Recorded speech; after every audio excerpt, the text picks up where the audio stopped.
नमस्कार दोस्तों, आप सभी का हमारे सीमा इंस्पिरेशन पर स्वागत है। तो चलिए शुरू करते आज की प्रस्तुति। आप सभी ने भगवान राम और सीता के कई कहानियां सुनी और पढ़ी होगी, लेकिन एक कहानी ऐसी भी है जिसे आप लोग कम ही जानते होंगे।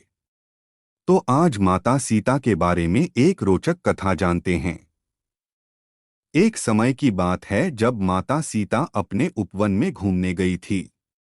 वह कई देर तक फूलों को देखती रही, फिर आकाश को निहारा। तभी देखा कि तोते का एक खूबसूरत जोड़ा एक पेड़ पर आकर बैठ गया।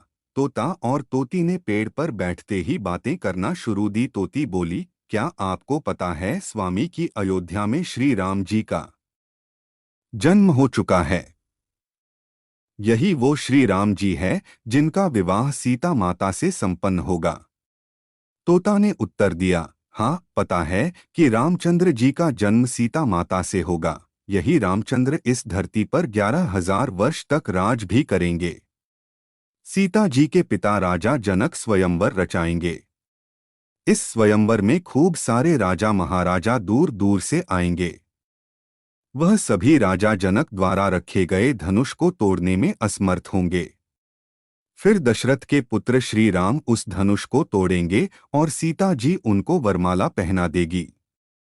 सीता जी उनकी बातों को ध्यानपूर्वक सुन रही थी। सीता जी को बहुत उत्सुकता हुई अपने भविष्य को जानने की। वह उन दोनों के पास गई। जब उन दोनों ने सीता माता को आते हुए देखा तो वह दोनों डर गए। वह डर के मारे उड़ने को तैयार ही थे कि तभी अचानक सीता जी ने उन दोनों को रोक लिया। सीता जी ने उन दोनों से कहा कि दोनों की डरने की बिल्कुल भी जरूरत नहीं है। सीता जी ने उन दोनों को आश्वासन दिया कि वही जनक पुत्री सीता है। उनकी यह बात सुनकर तोता तोती को चैन आया। सीता माता ने उनसे पूछा कि वह दोनों कौन से राजकुमार की बात कर रहे हैं। तब तोता और तोती ने बताया कि वह अयोध्या राजकुमार और दशरथ पुत्र श्री रामचंद्र की बात कर रहे हैं। माता सीता ने पूछा कि जिस धनुष की तुम बात कर रहे थे क्या उसे कोई नहीं तोड़ पाएगा। तो इस पर तोते ने कहा कि वह धनुष केवल रामचंद्र जी ही तोड़ पाएंगे। इसके बाद सीता माता ने पूछा कि उन दोनों को इतनी गहरी बात किसने बताई। तो तोता और तोती ने कहा कि उन दोनों को यह कथा महर्षि वाल्मीकि ने सुनाई। को जानने उत्सुक हो गई।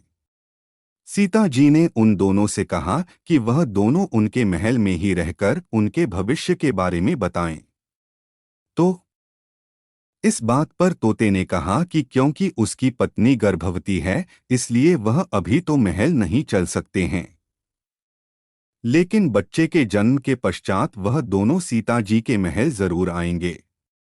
लेकिन सीता माता उनकी बात को मानी नहीं और वह उन दोनों को महल में रुकने के लिए बाध्य करने लगी।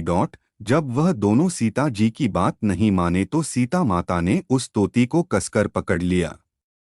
तोती ने कहा कि कृपा करके सीता जी उसे छोड़ दे। तोते ने भी बहुत गुहार लगाई पर सीता जी नहीं मानी। वह तोती को अपने राजमहल ले जाने के लिए उड़ गई।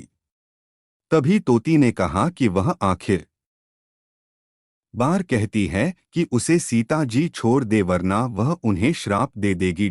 इस बात पर सीता जी ने कहा कि राजकुमारी को कभी श्राप नहीं लगता है।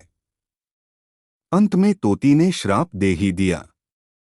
तोती बोली कि जैसे आज एक गर्भवती को अपने पति से अलग रहने के लिए बोला जा रहा है, ठीक वैसे ही सीता जी को भी अपनी गर्भावस्था में अपने पति से अलग रहना पड़ेगा।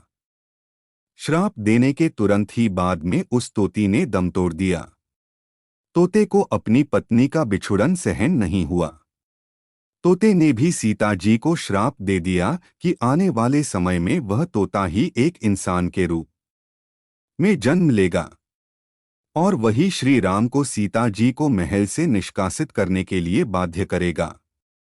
सीता जी ने हाथ जोड़कर विनती की कि वह अपना श्राप दोबारा ले ले, लेकिन तोते ने एक भी नहीं सुनी और वह वहां से उड़ गया। यह तोता वही धोबी था जिसकी वजह से माता सीता को महल छोड़कर जाना पड़ा था।